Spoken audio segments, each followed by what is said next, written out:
If you're a caregiver, there's this loop you might know all too well. It's this frustrating, kind of draining cycle of questions that, well, no amount of verbal reassurance seems to fix. Okay, so let's dive into this really common challenge and see how a little bit of behavioral science can offer a practical and, honestly, a much calmer way forward. It always starts simply enough, right? A question that's really just born from uncertainty. When is my daughter coming? And you answer, patiently. She'll be here after lunch. You feel like you've done your job. You've provided the answer they needed. But then just a few minutes go by, and that little bit of calm you thought you created, it just evaporates. And there it is again, the exact same question.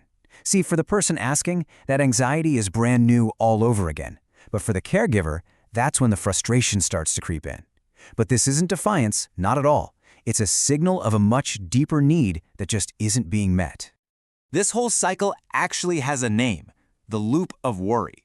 It's really a desperate search for certainty that a memory impairment makes pretty much impossible to hold on to. So every single time the memory of your answer fades, that anxiety, that need to know, it all just rushes right back in. So first up, let's get right to the heart of what's really driving this loop. Because understanding the why behind it is absolutely the key to breaking it. Our first instinct is always to help with words, right? With more explanation, more reassurance. But what if that's actually making the problem worse? Let's take a look at why our best intentions so often backfired. In applied behavior analysis, they use this really simple model, A, B, C.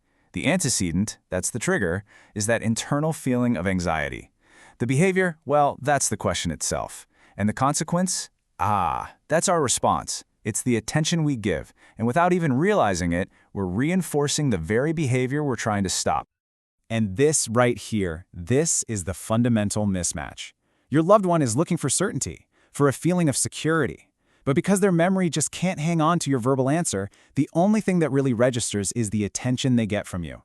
So the attention becomes the reward, which, you guessed it, just encourages them to ask all over again. So if talking more isn't the solution, then what is?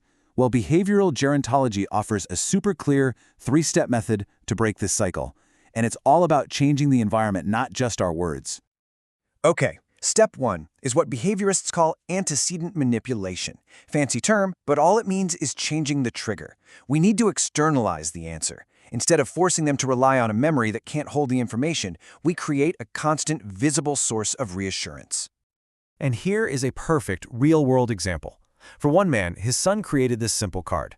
Now, this isn't just information. It's a calm, constant anchor in his environment. It's there before the anxiety even gets a chance to build, providing that feeling of certainty whenever he needs it. Next, we have to change our response, the consequence part of the puzzle.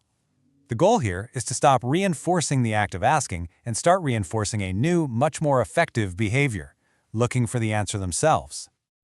This little shift helps build a whole new habit. Instead of a long, maybe even frustrated verbal answer, the new response is simple, calm, and nonverbal. You just point to the cue.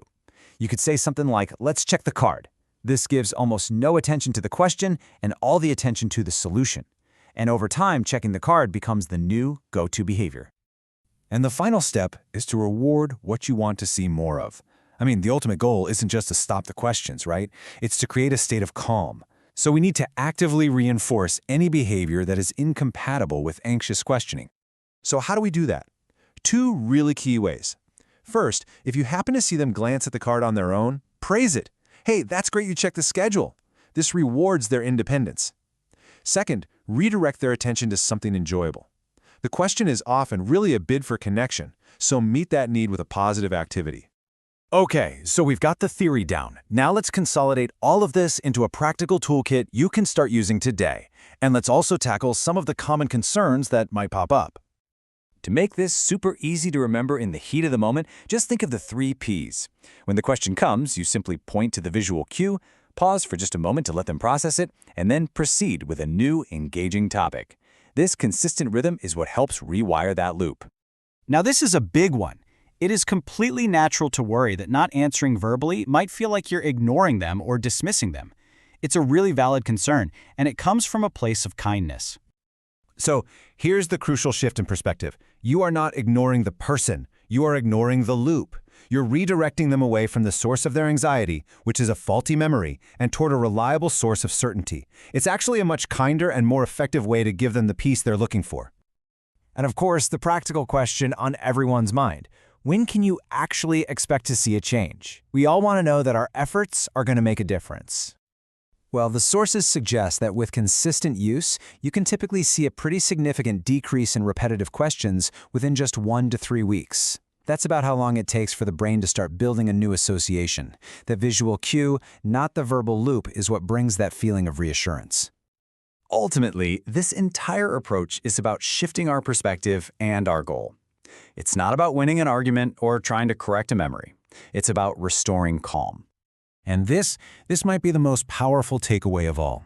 A repetitive question isn't just a symptom of memory loss, it's a form of communication.